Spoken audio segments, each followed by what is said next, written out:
Day 10 of the PTSD challenge. I actually had a different intro which I started with. It was lame. So believe it or not, even lamer than this and the mosquitoes.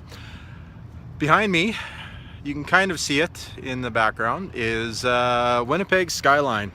Not really a whole heck of a lot changed over the past 20 years or 25 years now since I moved here. No military installation tonight, though I do actually kind of have a reason why. You can kind of see Polo Park area behind me here too. Back to the Winnipeg skyline-ish. I do have a reason for choosing this particular location. From up here you get a very good view of the skyline when you can actually see it. You can see a lot of greenery of the residential area between the Polo Park area and the downtown here in Winnipeg. We've got it good. We really do have it good. We've got a ton of green space. I heard a comedian the other day on CJOB. They were talking, I think it was a comedian, he's from Lebanon, and he was talking about how he fell in love with Winnipeg. As I said, I might be getting the people mixed up. They fell in love with Winnipeg because when they were in the buildings downtown, the high-rises, overlooking the city, the residential areas, they said with all the green space, it looked like an urban jungle. It looked like basically post-apocalyptic, where nature had taken over the city and was all growing back to becoming like just swallowing everything back up again. I thought that was kind of cool. And it got me to thinking about coming up here tonight to do the video in regards to how good we really do have it in Winnipeg, in Canada in general, and even in the US. There's a ton of people, Black Lives Matters, a lot of different lobby groups and stuff like that, who need to really get over themselves. Like the one guy, quarterback for the 49ers, I think it is, refused to stand for the national anthem because he said it symbolized the oppression of black people in the country that he lives in, which gave him the opportunity to have a contract to throw around a leather ball to the tune of $114 million for 6 years. That's oppression? Seriously, dude? Get over yourself. Really, get over yourself. When you take a look at a lot of the crime stats, once again, going to this whole Black Lives Matter thing, you'll find that the vast majority of the murders that are committed in places like Chicago and Detroit and New York are committed amongst the same race with illegal weaponry due to gang violence. Stop blaming the police, okay? It's getting old and pathetic. You're the problem. Deal with it. You need to, like, I don't know, maybe start raising your kids properly. Maybe start teaching them manners. Not giving them the whole sense of entitlement. Just a thought. Work for what you got.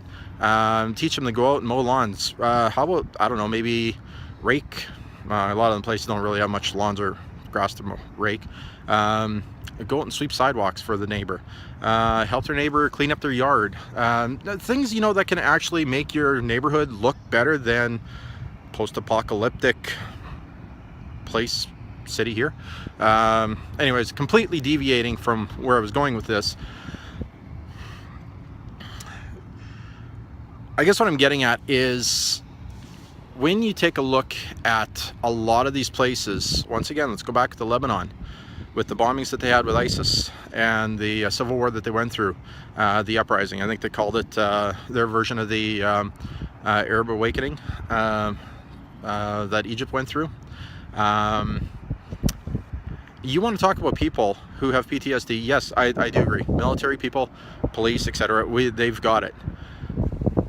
One thing though, which we don't necessarily see here as civilians, is real crap that civilians go through on a day-to-day basis, where car bombs going off, suicide vests. You don't know when you're in a shopping, never mind a shopping center, like in I think it was Nigeria a couple of years ago, or Kenya. You don't know if you're going to be going into the local grocery store and somebody's going to be setting off a bomb outside or inside. You want PTSD? How would you go and get some apples from Safeway? and you know, suddenly somebody's there and blows the place up and kills the person beside you, or worse yet, kills one of your own children. You don't think that's going to leave PTSD scar in people? That is very much PTSD. That is what the people from Syria are getting away from. We've got proof, the UN has proof, that the Syrian government and ISIS and the rebel forces who were there to supposedly protect the people and overthrow the Syrian government were gassing civilians. Seriously? And we're going to sit here and complain and think that, oh, you know, like, oh, we got it so rough. Really? We shouldn't let the refugees in because, oh no, there might be a terrorist amongst them. Yeah, you know what? There might be. But guess what? That numbnuts in Toronto that got shot by the cops, who's from Winnipeg here originally, wasn't a refugee. He wasn't an immigrant. He was a born and bred white Winnipegger who went off the deep end and ended up blowing up a bomb in the cab that he ended up getting shot in Toronto. Like, seriously? We want to blame immigrants? They're trying to get a life that we have. The one that we take for granted. The one that we want to sit here and complain about. A bunch of whiners. That's what we are. First world problems. Oh no, my cell phone doesn't have enough memory. Really? As I'm using my cell phone for this. Love the irony, eh? Anyways. Today's PTSD push-ups are going to be not just for the military guys, but for Syrian refugees, real refugees, the refugees from Nigeria who are fleeing the country, like Congo, hey, they're still going through a lot of stuff. Kenya, they're still going through a lot of stuff there too with Boko Haram. Open your eyes. Instead of using your computer and the internet for things like, oh, I don't know, Facebook and Instagram, follow me. Just a thought. Take a look at what the rest of the world is going through. We have nothing to complain about here. All you guys who want to complain about Black Lives Matters and about your rights about this, that, or the other thing, yeah, guess what? Yeah, you ain't got nothing to complain about. You really have nothing to complain about when it comes to the rest of the world. The amount of money that we spend on taxes for healthcare in this province alone, over $12,000, or roughly around $12,000, is what it costs for a family here in Winnipeg. That portion of tax alone puts us, if I remember correctly, within the top 1% income earners in the world. Think about that one for a second. Next time you complain about the amount of money you're paying on taxes, the amount of money you pay on taxes is roughly more than 99% of the people in this world actually make. Stop whining. Really stop whining. Because if you can afford to pay your taxes, change your lifestyle a little bit and you can actually afford different things too. Anyways, push-up time. Nothing to put it up against, so pardon the shoes again. Here we go.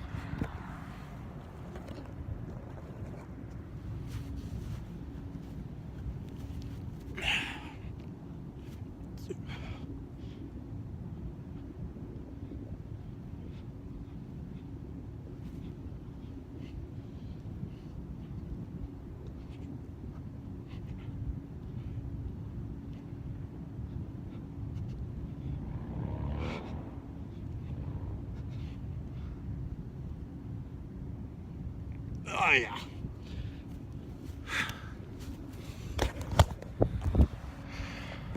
No complaints today about, you know, couldn't see you. Nomination for today. Michaela Stone. You are now 18 years old. Happy birthday. A few weeks ago, about a month ago. Anyways, happy birthday. Now that you are 18, you're going to be a responsible adult. And I see that already, that you're there. You're doing better than a lot of other 18-year-olds. Actually better than most. Doing better than most like 25-year-olds. But anyways, I digress. 22 push-ups, 22 days. PTSD challenge. Day 10 for me. I'm going for pizza. First world problems. Might be cold.